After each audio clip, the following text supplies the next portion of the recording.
I first auditioned as soon as I got to BYU-Idaho because everyone was funny and cute and they were really good. And I was really excited. A, I wanted to get to know everyone. And B, I was really excited that they were really good. And so I was like, well, maybe I can just throw my hat in the ring kind of situation. I don't even think I got a call back the first time. And then I auditioned. Did I audition 2 more times or 1 more time? I was a thirsty Comic Frenzy person. I think it was a huge learning experience too. I think some of the boundaries that are set, like even within some of the improv games, right? Like, hey, you know, use just actions, not words, or something like that. And it forces you into a different creative state or mindset, you know. And I think that there were a lot of times that we just kind of, you know, bloomed under some of those rules too. So it was pretty fun. I loved going to the shows. I got to work with a really great team, and I started by going and seeing the shows of my friends, and that's what made me want to do it, because I was like that weird girl in the audience that, like, when you guys were doing stuff, I was like, come on, like, let me in. Like, I know where I'd go with this. And then I got my shot, and I got to be in Comic Frenzy, and it was amazing. I was a star for a whole year. I think we did have one time, I do remember hearing a complaint. This was during an audition afterwards. I just happened to walk out and heard some people talking, didn't know I was there. And they were complaining how they thought we were sexist because we didn't have a lot of women in the group, which, you know, and at the time, we didn't have a lot of women audition, so we couldn't really cast a lot of women because we didn't have a lot audition. Some of the funniest people I worked with in the group were women, so I kind of took that personally, but then I looked at it and I was like, okay, there are 10 cast members, and there are 2 of them are women. You know, I kind of see their point. You know, I think I'm now, you know, re-embracing and like re-remembering, because I mean, I always cherished Comic Frenzy. I honestly, I don't have any bad memories of it. I cherished it. It was probably the most important thing I did in college, and probably the most helpful thing for my career. And I love everyone who I performed with. As a youngster, as a way to kind of be popular, I remember just cracking a lot of jokes and trying to use stuff. I felt like I had this whole source material that other people didn't know, because I'm watching like hours and hours of TV as this latchkey kid that other people, when they're like making out with girls and stuff. So like I could kind of pretend it was my own. And then after years of that, I started thinking like, hey, maybe I could start kind of using my own material. And so that's what started me off into kind of my love of comedy. And they were always popular shows. Comic Frenzy, I wish that they had more shows, or more often, as many as Academy of Comedy did, but the shows were always full. And granted, the shows were dirt cheap. I think Comic Frenzy, did they charge like $5 a ticket? It might have been $5 a ticket, which was like pricey for college students. The difference when I first started Academy of Comedy and then learned it a lot better in Comic Frenzy, I learned the difference between, for me, I didn't really understand the difference of actually telling a story versus trying to be funny. I went to school at BYU-Idaho. It was my first semester, and Jacob was like, you want to audition for Comic Frenzy? And I was like, oh, I don't know if should I? I don't know. I never really did any acting. I did like one little show in high school, but I played the artistic lady in the box in our town, so I didn't have much to do.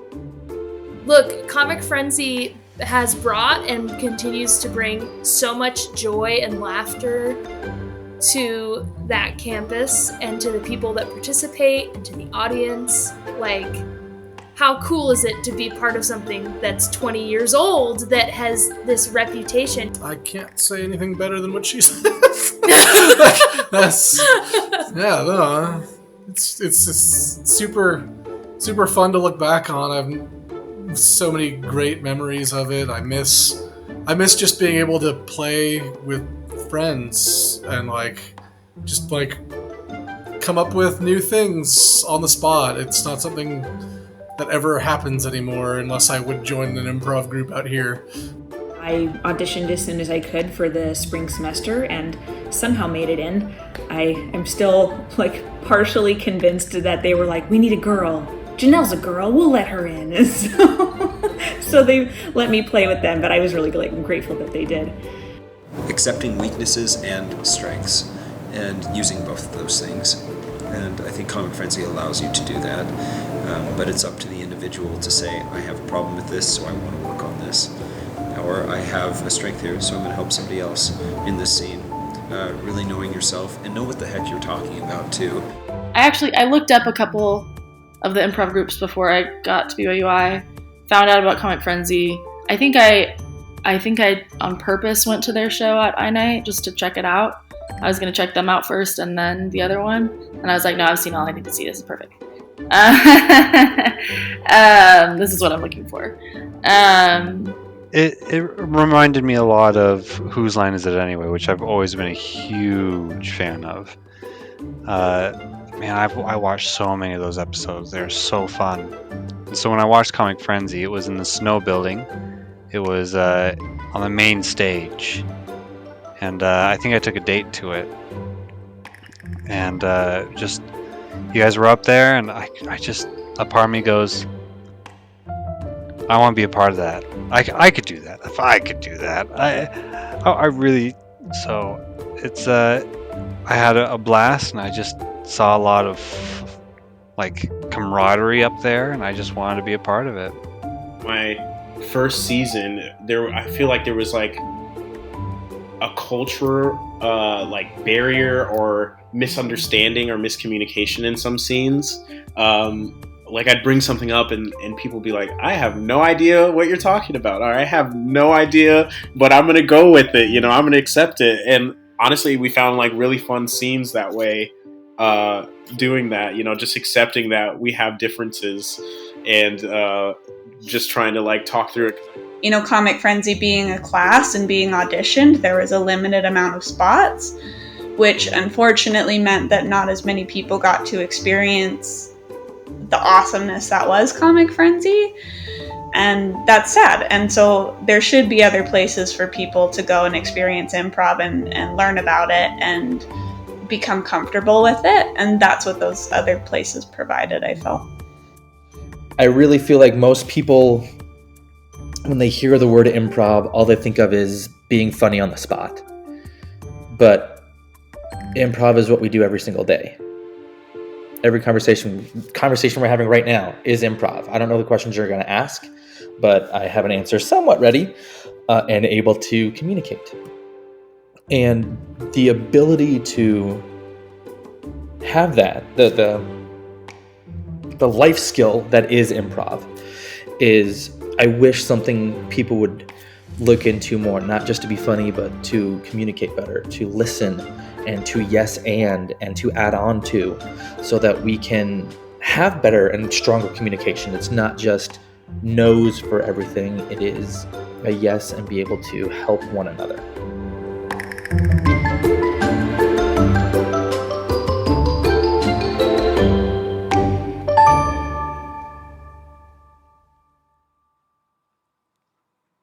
So there was like 12 of us in the class, because this was like revamping it a little bit, and Brent Wadsworth is like, I'm the artistic director, adjunct faculty member that's in charge of Comic Frenzy now, so I will be leading your rehearsals, the class, and we'll be doing shows that way. And we were concentrating on long form, so we were really reinventing the wheel when it came to Comic Frenzy, and I thought that was really cool to be a part of. So different than the Comic Frenzy I watch, but also very similar in the camaraderie. Different than what you watched in the past?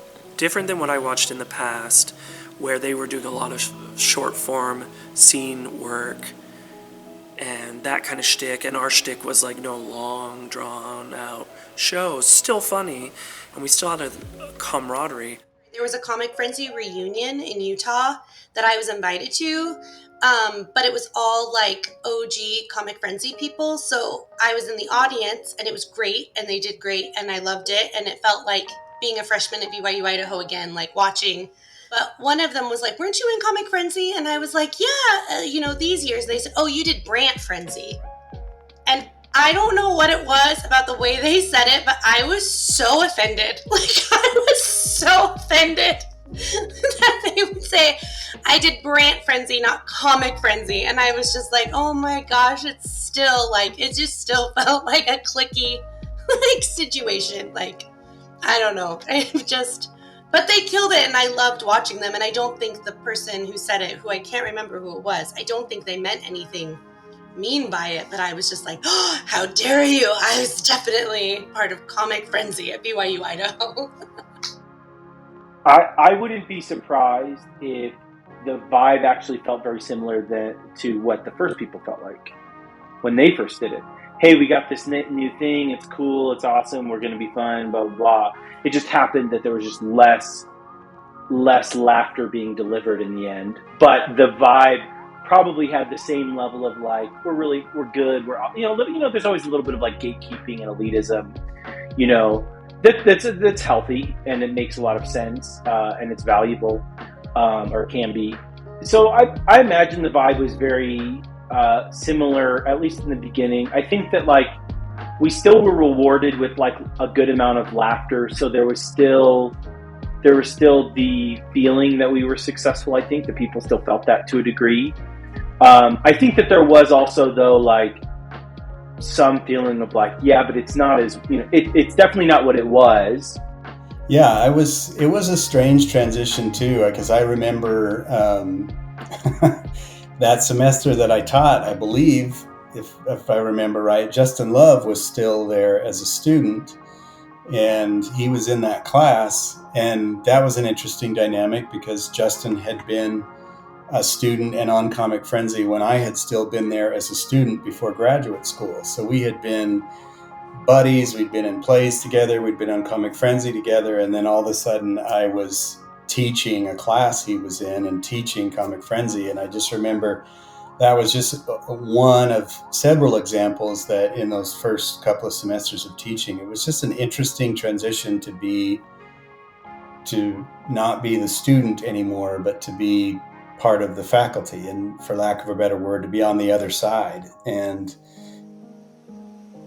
that, I think that had its ups and downs for me. I enjoyed, it's what I wanted to do for my career. That didn't work out, but I enjoyed teaching and I wanted to keep doing it. But I did find that coming back to where I had been a student and even being involved in Comic Frenzy, frankly, was a challenge of a transition, because I had to really think about what my role was and what my place was, because I couldn't operate in the same way that I had operated as a student on Comic Frenzy or in general at the school.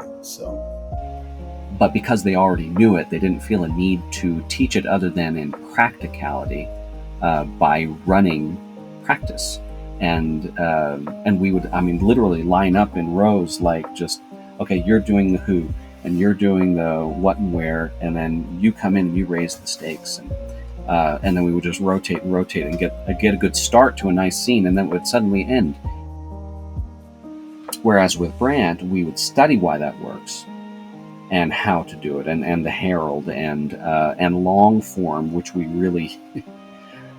they tried a few times with the original members, and it just it wasn't fan favorite. And so I auditioned, and it just happened to be, I think that was the very first semester that Brant Wadsworth was taking over and making it long form, which I didn't really, for people who really loved short form and loved what Comic Frenzy had been doing, that transition was like sad. I had no idea. Because it was Brant, I thought it was going to be old school Comic Frenzy. That's what I thought. Until the audition process. And then I was like, oh, this is different. And like how he kind of judged things felt a little less like, do we socially like you? And more, can I do improv with you? So I think I felt a lot more comfortable in that audition process, because it felt like it wasn't being looked at as, do I like Carrie enough to allow her kind of to be on this like sacred team of mine, which totally makes sense to me. But it was more like, do you have the skills to put on a good show? And I felt a lot more confident in those skills than I did in like being likable, which is weird because I'm delightful, but Emily, I thought that this was going to be a girls' party. Moulin Rouge, 17, and ice cream. Happy birthday. Well, we got a French guy and we're watching Moulin Rouge. My ideas are better. Why did you ask me what I got on my nursing exam today, Emily? Sure. What did you get on your nursing exam today, Em? Oh, I see. You tried to trick me. Hi, girlfriend. Sorry, Mike. Listen, I couldn't find Moulin Rouge, so I got the next best thing. Bambi! Put it in. Oh, I love Bambi! And Emily, we are not going to fast forward straight to part with long ties. We all hate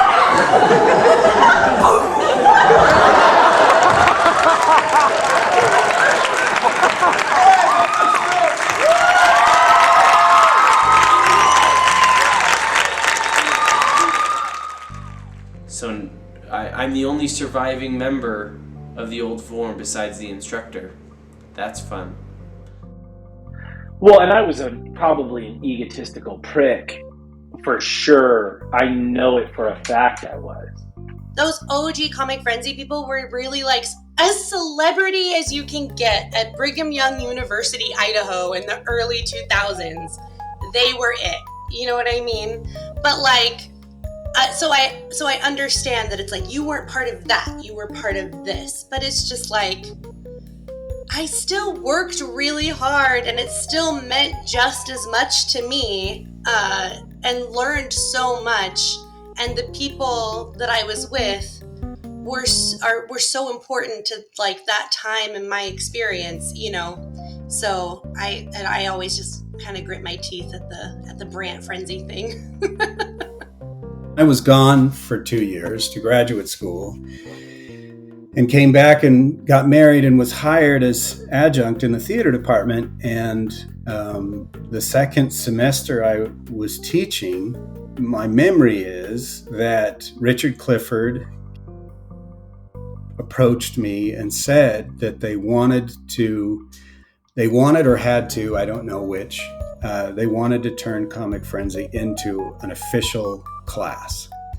And that was what was necessary, and that they asked if I'd be willing to teach it, since obviously I had a background in improv and had studied more improv at graduate level. And so it was, so my understanding is that they said it has to be a class, we'd like you to teach it, and you need to create a syllabus for the class and propose a syllabus. And if the syllabus is approved, that's what we'll move forward with. I had mixed feelings about that, because obviously I knew the value of Comic Frenzy being free, for lack of a better term, and really being student driven, and students holding each other accountable, and students teaching each other, and it being, I just think that was much more of a garden bed for better comedy, better work. Not that a faculty member couldn't help teach and help refine, but as soon as you turn it into a class, it becomes something else. And so I just remember not feeling that drama just because I hadn't really... We were newbies. And I hadn't seen Comic Frenzy since before my mission. And so I feel like... So I went in and just enjoyed the experience of Brant. He knew a lot. He was really experienced, and so I wanted to learn from him. And it was cool to be with that group because it was some of the best actors that were in the theater, involved in the theater stuff at the time, and people I all really looked up to. So I saw it as like this really awesome opportunity, and I was kind of starstruck and kind of scared. But there were other people in there with us that were kind of at my level. So it was like this great spectrum. Yeah. And then I just I enjoyed long form a lot and became like a big defender of it, just because I was like, I could tell that people didn't like the idea of it, and I just got emotionally connected because I felt like we were doing something that was kind of hard, but that we're looking out for each other and stuff. And so I liked that, and I felt like it helped me as an actor acting in other things, because you have to be connected to people and listening, and so that helped me in my acting in other things that weren't strictly improv, but it kind of connected me. So I don't know, I just remember that my experience was like, okay, we're gonna try this, and it was fun to work with those people and to begin my experience with improv.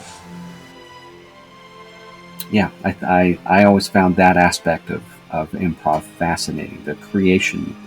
I mean, we always steered towards the more entertaining aspect of it, of doing the humor. But in true long form, you can get some really compelling drama. That was a great speech.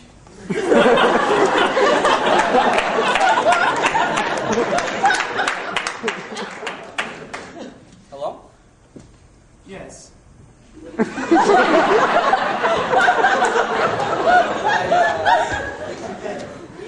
Yes. No, oh, yes, I am in kind of a bot. Regis? That's right, you're on the line with Regis Philbin. No. Come on, Grandma, it's gotta be you. I'm sorry, this is Who Wants to Be a Millionaire? But you're not on for a couple more hours. We take the show okay. Oh. Yes. But okay. We have your buddy on the line. Which one? The phone line.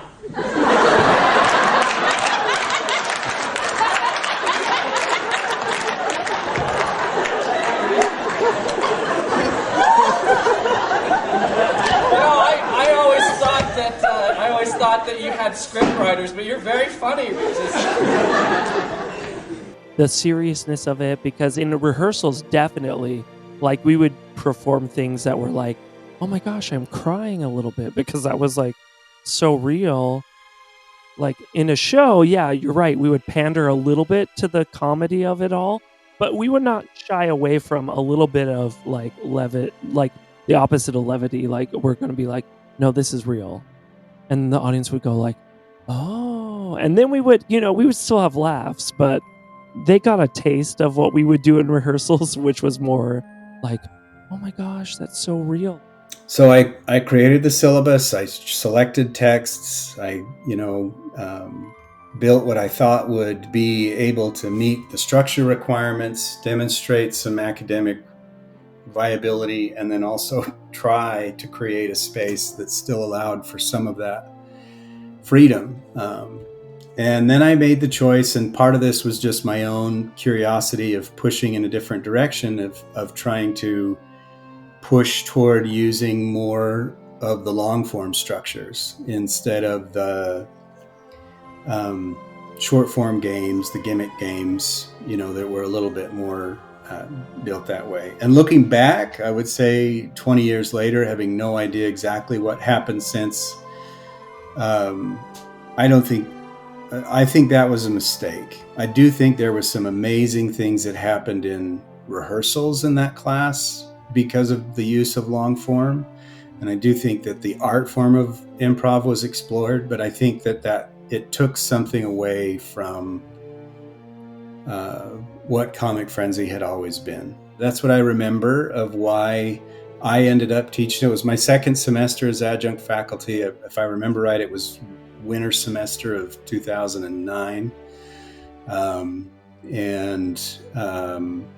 And I had a lot of fun doing it, but I also had a little sadness because I knew that I had changed Comic Frenzy a little bit. Yeah, and that's fine. The audience doesn't care. The audience has no idea that they would have laughed louder and more often had they been to one a year earlier. Whatever. They either enjoyed the night or didn't. They're not going to remember. Yeah, 100%. I'm on board. I was kind of in awe of Carrie and Davey. I thought they were like improv gods. So I was like terrified to like do anything with them, and like humbled to be in their presence. And Brent Wadsworth, of course. Finally got enough guts to audition for Comic Frenzy with Brent Wadsworth. And I was living with Richard in Sunrise, and Richard all of a sudden was like, "Oh, but there's a new format now." I'm like, "I've been working on the short form. I've been practicing. I need to get in Comic Frenzy so bad." I was like, "Well, why would they change it on me?" Pride, you know, it was like, and fear. But I was like, I can't audition. I can't but you're like, you have to. But learning the new form was so different, because I always thought improv is short form. What on earth is this? Yeah. Long form is like weird, drama school stuff. Everything that we do is based on your suggestions, and tonight we're going to do what's called long form, which means we take your suggestions and then we try to go for as long as possible on any ideas and bizarre impulses that those suggestions stir in us. So we want to encourage you to participate, see if we can find a little truth in comedy, to be uplifted and entertained at the same time. And then I got in. I became a huge defender like Jacob. Like, it's the best thing ever. Yeah. Also pride. I'm always prideful, whatever I do. So That's where it is when Brant left us high and dry, we kept the same format, but also, at least in my mind, I was seeing that they wanted to evolve it. Yeah. He couldn't get a permanent position there, and so he didn't want to continue getting paid part-time for doing full-time work, which that's the struggle of every adjunct faculty member. I don't really recall him saying it. I remember having a conversation with him where he was expressing being frustrated that he didn't get the director role. I think I liked Brant. But I was grateful for the shot, and I was really excited about the possibilities of doing something more long-term.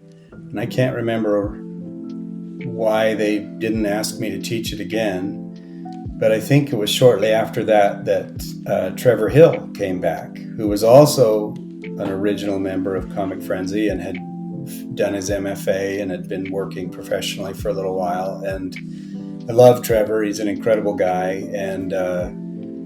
And somehow he ended up taking the class. And I remember, because he and I were adjunct together for a brief period of time before I left and before he became a full-time professor there. But I remember us having some conversations about it, and I even popped in on a class or two to help.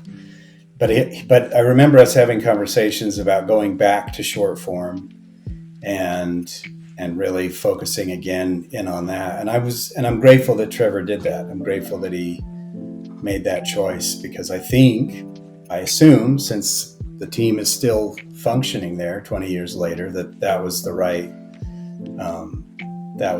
move. There's the ebb and flow of like the let's try this form, let's try that form, but it works itself out in the long run. It's not like you can you can't knock them down, because Comic Frenzy, like you said, oh, the administration gets mad, they cancel it, they uncancel it, this controversy or another, but it seems to be long lasting, so I'm also grateful for that. I don't want to give the impression that I don't think the group of all of us that were there doing it during that semester I taught, that we didn't do great work. I think we did. I think it was just very different for the student body and others to experience a different approach to Comic Frenzy, and it's one that took the long form approach, took more work and a different sensibility, and we were really just kind of figuring that out, because we had talked about doing long form shows, and we had tried a few. We had done some in rehearsals, and I'd done some in graduate school, and so so anyway, that's a long way of saying I think the group we had then was talented and did good work. I just, in hindsight, I would have approached it differently, just to keep it strong and keep its momentum going a little bit, because I don't know how my peers feel, but I know that some people felt like something was lost there for a little bit, and I feel bad about that. So But again, for me, I felt like this is, like you said, evening the playing field, because we were doing something completely new. And I remember the first time we played Who, What, Where, and it was the scariest thing like I've ever done. And then I specifically remember, and when I've taught improv classes since this, I tell this story because I make them play Who, What, Where, and it's so scary and everyone wants to throw up. And I'm like, you always want to throw up, it's fine. And then, but I remember doing Who, What, Where with Adam Pingle, and it was some sort of like model runway walk where I knocked him off the runway, but we didn't use any words. And I remember feeling like I am a theater goddess. Like I just did a whole scene with no words, like just being able to like, just feeling like so empowered in that, because that game was so scary. And then being able to do it with like no words at all, and having somebody else who could like I could play off of and stuff. I remember that gave me like the biggest like boost. I mean, there's so many times I've messed up. So like just being able to like nail that one time. And Brant always was very supportive of any time you could do stuff without talking. So it was like the best thing, like to be funny without talking, and to like portray a whole scene without talking.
Mother's Weekend show.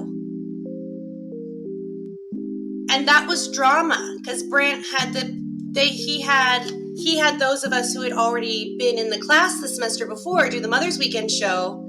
And then the people who came in, I was gonna say kids, because we're all kids, but like the people who came in were like, oh, because we got to do the Mother's Weekend show, and they didn't.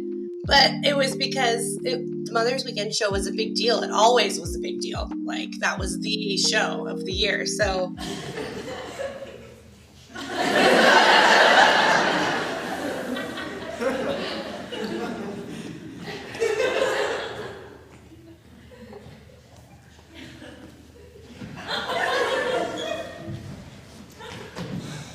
Honey, I am sick of picking up your hair.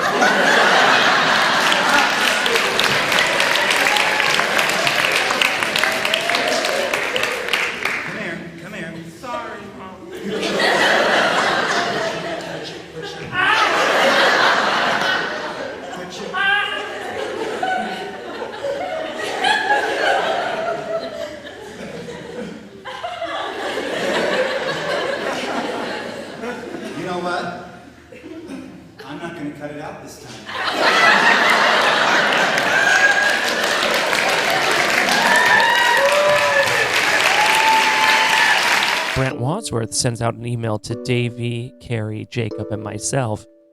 I see you four holding auditions with the faculty advisor's help and casting between 8 to 12 members who would then be your team for the semester, and possibly Comic Frenzy could go back to the old method of gaining permanent membership. Whatever you decide needs to be your decision and based on what you want to do. Again, this isn't what was planned, and now adjustments have to be made. It's my fault, I know. I'm screwing everything up. I just wanted to give you all a heads up. I just feel like we didn't have enough time to transition. Like, if he had been like, I'm gonna leave, and that's not anyone's fault. Like, he had to do what he had to do, you know? If there had been like a little bit more time to like get used to the idea of him leaving, or like, okay, now we're all gonna kind of have to step up and like see what we're doing. But everyone was kind of in a funky transition time at that time. Right. Oh, totally. Had Brent had a decade to do what he wanted to do, it would have totally worked, I think, right? And it would have been his thing. Absolutely. I think two semesters, yeah, you don't have time to change. I didn't even make changes until like I've been doing this for 3 or 4 years, you know? It's relieving to hear Trevor say that, because I respect Trevor a lot, and I obviously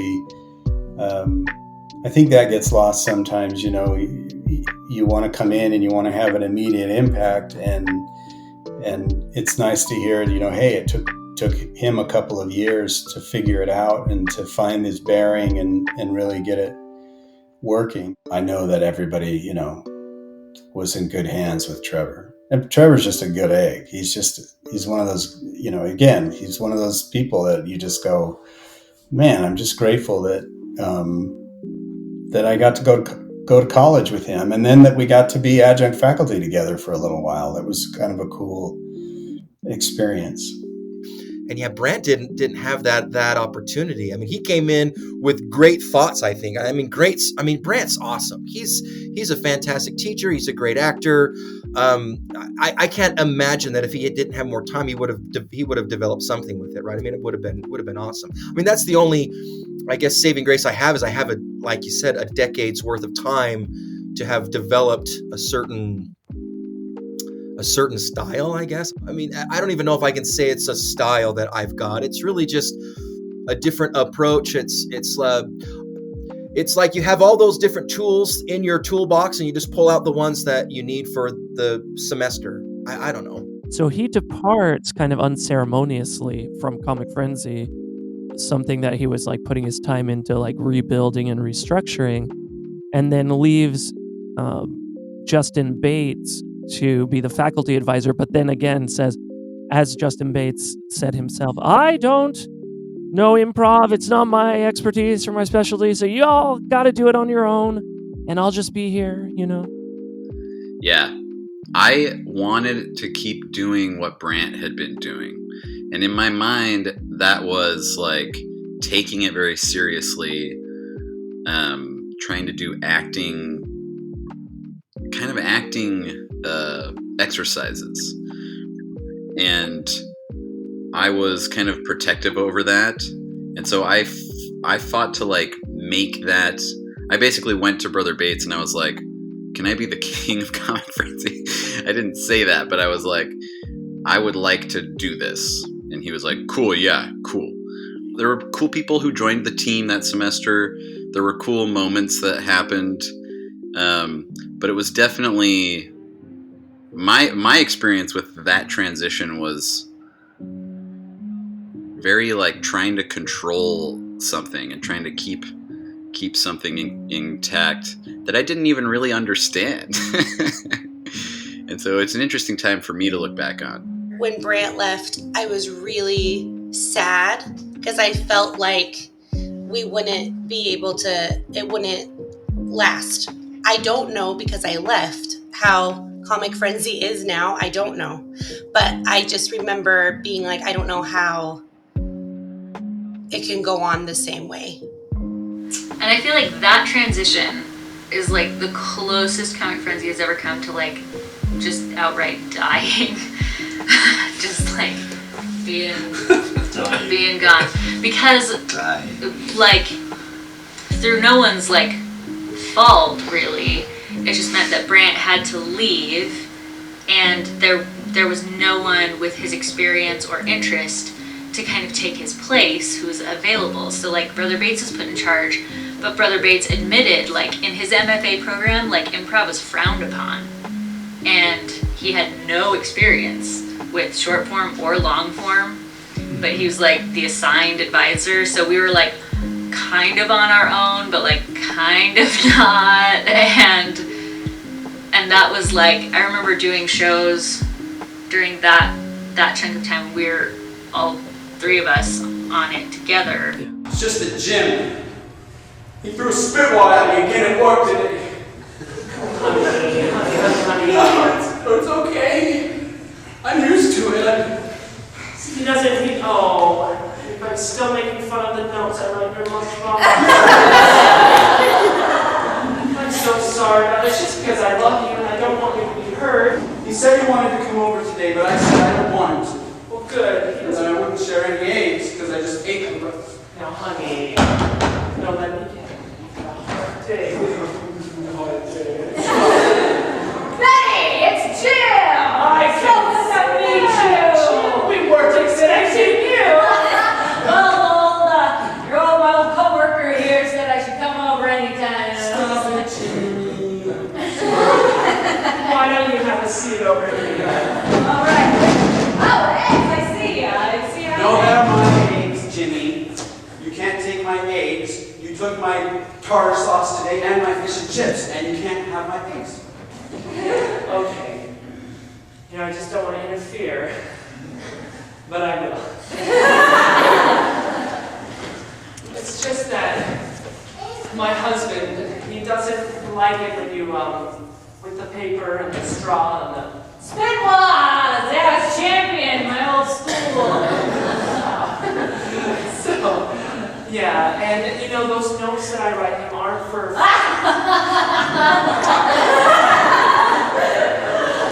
I mean, they're genuine.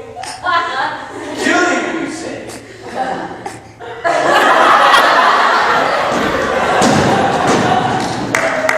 When Grant left, I was like, okay, Comic Frenzy is long form, and we need to keep doing that. And that's what I wanted, that's what I felt like was the torch that needed to be passed on.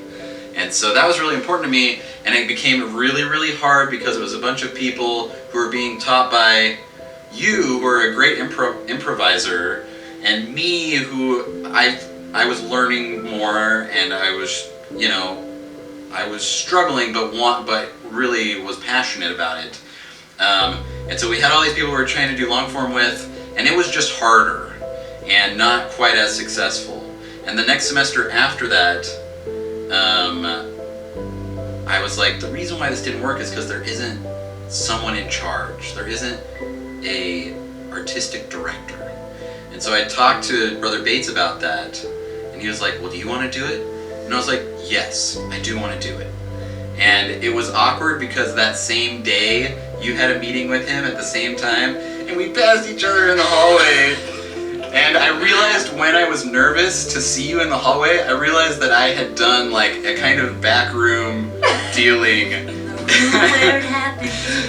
And that's something that is funny to look back on, but it's also kind of a mistake. And like, I tried to do it, and I just wasn't quite a good, it would be like being taught professional writing by somebody who's only been texting or like tweeting, something like that.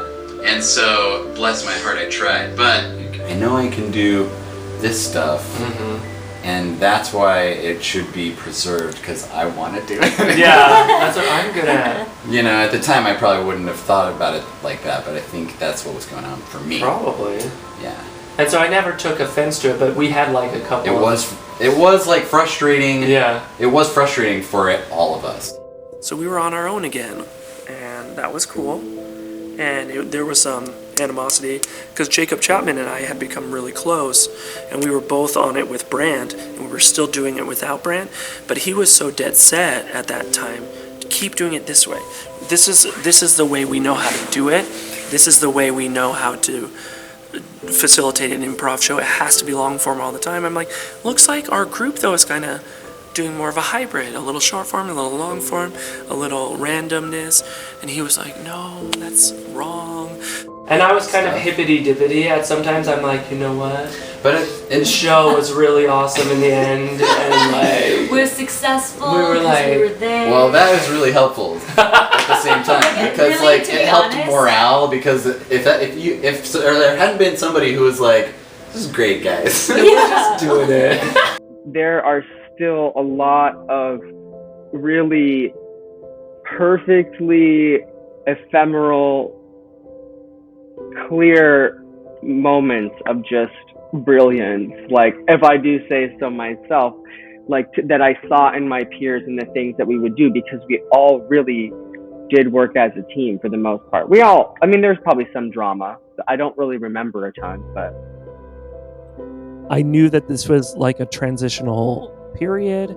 I knew this was new, but like I still wanted to, like, in my mind, harken back to the history of Comic Frenzy. And I felt like this was a good step. I guess to speak to a lowlight, which to me isn't really a lowlight, I think it's another highlight. I can't think of anything that I didn't like about my whole experience at Comic Frenzy. But I remember us being warned, and I don't know who was kind of over us. Maybe it was Brother Bates.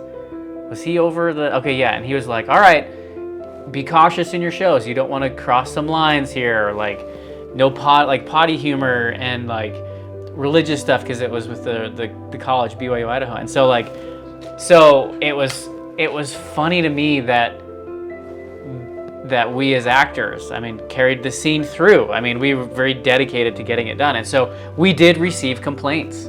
I remember a couple times where they came back and said, all right, you guys were talking about this. This woman sent an email. Here's what she said. She didn't like this stuff. And then, and I remember at one point in time, I think we were acting in the snow building, and we ended up acting out like we all went to a baptism, and then we were all in the font partying, and it was... Really? You guys, hold on. Thank you for calling me. Okay. Bad news. Whoa, what happened? The font that we were going to use to baptize Christian today, the primary kids are having a pool party.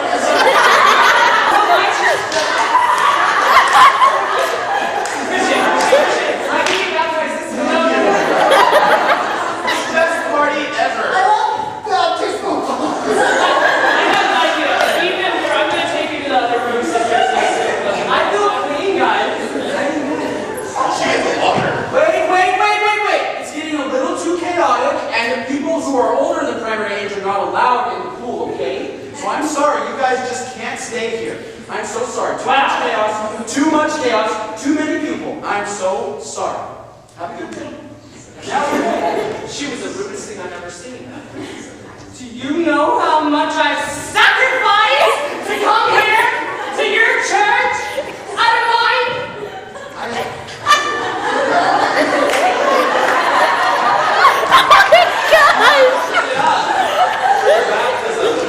You ruined our pool party, Christian.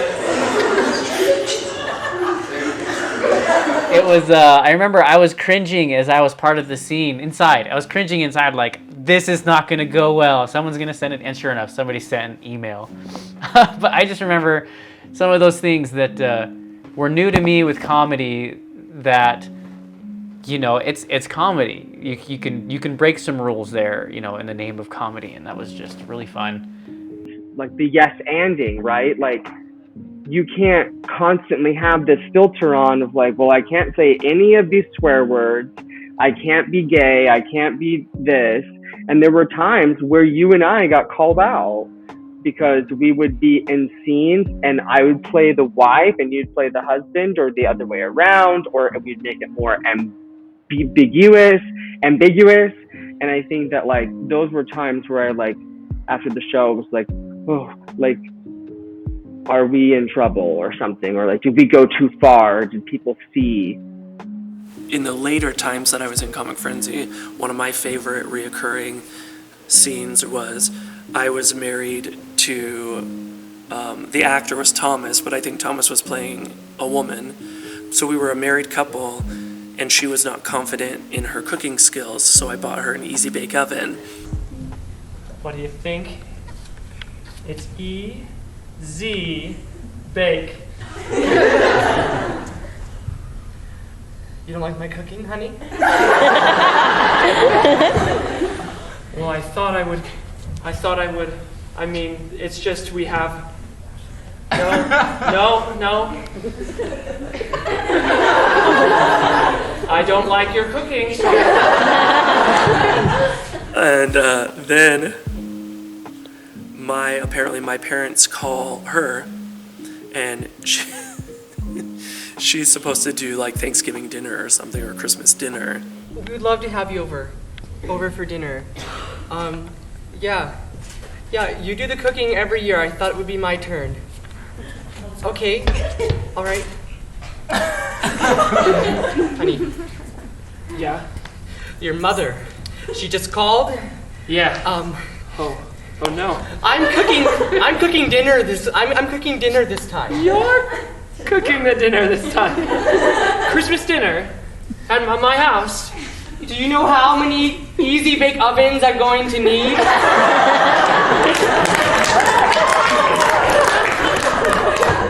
Hold on. I'm sorry, yes. Still on the phone? No, I was in the restroom. Yeah. Come over for the week. Yeah, that'll be great. All right. We love you. Talk to your son. Bye, Mom. The whole week. Now you do cleaning. Constantly tormented by them. 13 easy bake ovens? I don't know. That's at least 13 if you don't count the kids. The size of this turkey, we might need more. They're $49.99 each. We could just.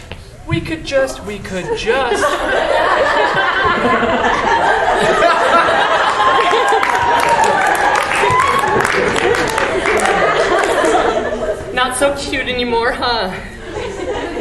Not so cute. No, not cute. When you throw out the oven, when you throw out the stove, when you throw out the microwave, and replace it with this little oven. You didn't think it would come to this, did you? Well, I didn't think it would come to this. It might be more beneficial if we purchased the food pre-cooked. You mean cheat?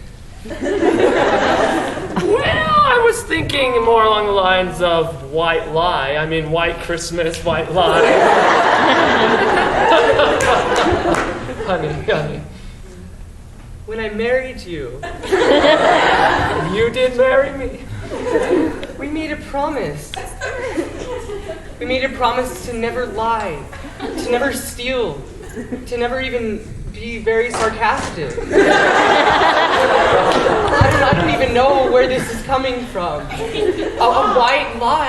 white lie leads to all the other kinds of lies. The blues and the blacks, the greens. There are so many lies out there, and they can attack our family. You're right. But they don't attack us from the outside, they attack us from within. Like your old cooking.